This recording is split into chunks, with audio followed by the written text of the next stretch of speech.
à tous et bienvenue dans l'été en direct. Nous nous trouvons aujourd'hui à Saint-Hermine où se prépare un des plus gros événements de l'année pour la vie de la commune. Je me trouve pour en parler avec Céline Ringard. Vous êtes adjointe à la vie associative et aux affaires scolaires. Bonjour. Bonjour à vous, merci d'être venu nous Et voir. merci de nous accueillir ici. Alors on se prépare pour la fête nationale. Expliquez-nous un petit peu, donc là, qu'est-ce qu'il est en train de se passer derrière nous? Donc là, nous avons 3 associations qui sont en train d'installer la manifestation de ce soir, qui est un repas. Il y aura bal et feux d'artifice sur la place de l'église. Alors c'est le 14 juillet, mais on le fête le 13 juillet. On imagine assez bien pourquoi. Oui, parce qu'il y a plusieurs quand même feux d'artifice le jour du 14 juillet sur la côte, dans les communes aux alentours. Donc il a toujours été fait le 13 juillet et c'est devenu une institution depuis des années sur Saint-Hermine. C'est le 13 juillet, le repas. Voilà, le 13 juillet, c'est, je le disais, le plus gros événement de l'année ici. C'est l'un des plus gros événements de l'année, oui, ça draine beaucoup de monde, que ce soit au repas, que ce soit au feu d'artifice. Les associations sont toujours partantes. On a tous les ans les gens qui s'inscrivent. Et puis c'est festif avec la retraite au flambeau. Alors allez-y, détaillez-nous le programme. Alors le programme, le repas, normalement, il va démarrer vers 19h, 19h30. Il y aura la retraite au flambeau qui est organisée par l'association Hermine Dynamique, donc les artisans commerçants de Saint-Hermine. Donc ils ont prévu un petit parcours dans Saint-Hermine. C'est un vif succès.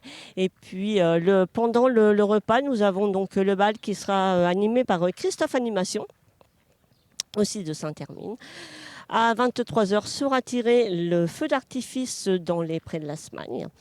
Et nous remonterons ensuite sur la place où les tables et les chaises auront été retirées. Le repas sera fini et là on fera place à la soirée, à la danse, au côté très festif. Alors ça fait quelques années qu'on n'a pas pu avoir les fameux feux d'artifice. Cette année, on a touché du bois. A priori, ce sera bon.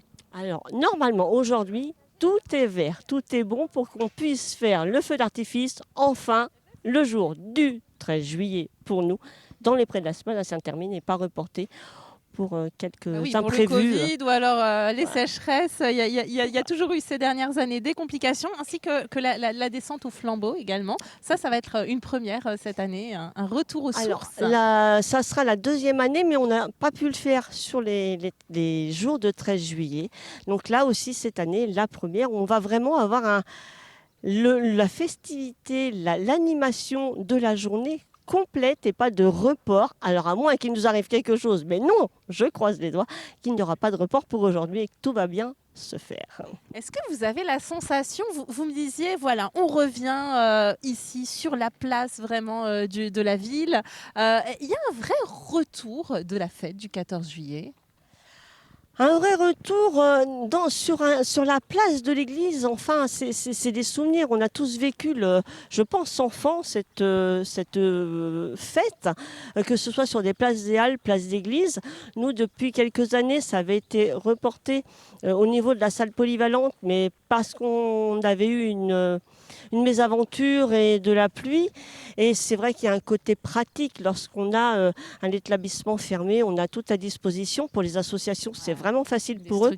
Mais on avait quand même à cœur de revenir au cœur de la ville et de cette place et de voilà, je pense que c'est ça rajoute de la convivialité. Oui. Les gens sont en bas de chez eux. Et puis il fait beau, on est tous souriants, on a tous envie de faire la fête. Alors en termes d'organisation, c'est aussi une organisation qui est particulière puisque c'est les associations à tour de rôle.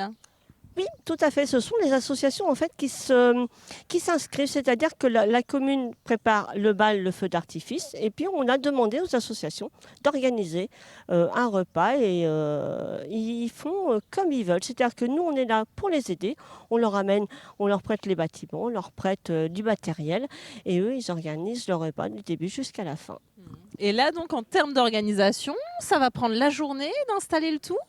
Ça prend la journée, oui. Ils installent dès le matin les tables, les bancs. On a donc la scène aussi qui est installée. On va avoir Christophe qui va arriver pour installer tout son matériel sonorifique parce qu'il nous fournit aussi la sono au niveau de des prés de la Smagne.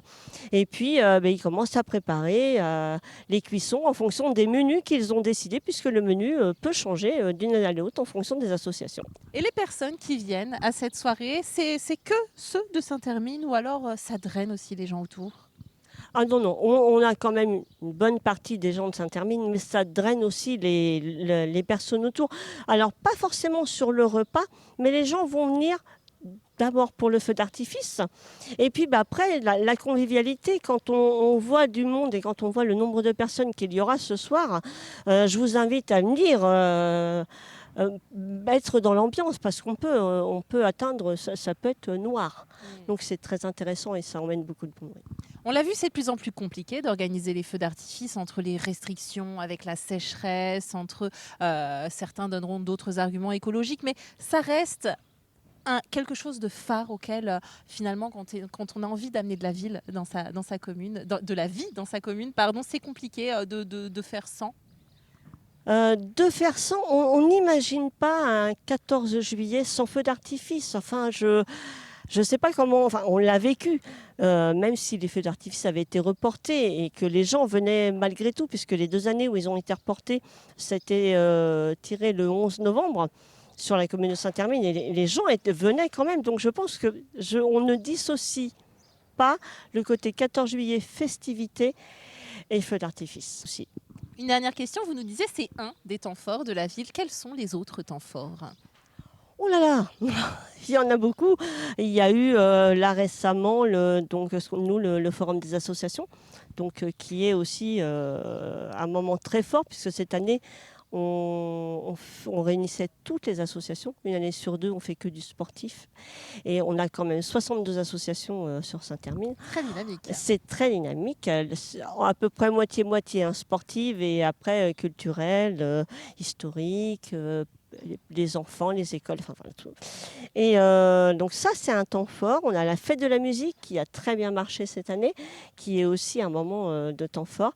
Et il va y avoir cet été, ensuite, c'est l'association du Festival de l'Histoire qui, pendant 4 jours, donc le premier week-end d'août, va investir les prés de la Smagne, donc là où sera tiré le feu d'artifice. Et ils vont nous retracer toute l'histoire. Et là, en plus, c'est un anniversaire, donc ils vont reprendre 4 différents thèmes de l'histoire.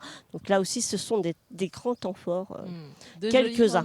Voilà. Oui, il y en a beaucoup, on l'imagine. On voit bien que Saint-Hermine, en tout cas, est très dynamique.